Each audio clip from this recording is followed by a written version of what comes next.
How to join a Teams meeting. So hey guys, welcome to this tutorial. In this simple and easy tutorial, I'll be guiding you through the steps on how you can join a team meeting.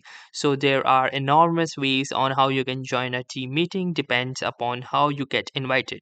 So for example, the most common way is that you invite someone via a link. So you can simply share the link with them, and in order to join, you can only click onto the link and you can join right away. So for example, let's say I want to invite this particular person to my meeting. So I can share them the meeting link. And once they click onto this, they can simply join this meeting by clicking onto this. And using this join now, they can easily join the meeting like I have did in this particular example. Apart from that, you can also schedule a meeting to that particular person on the calendar.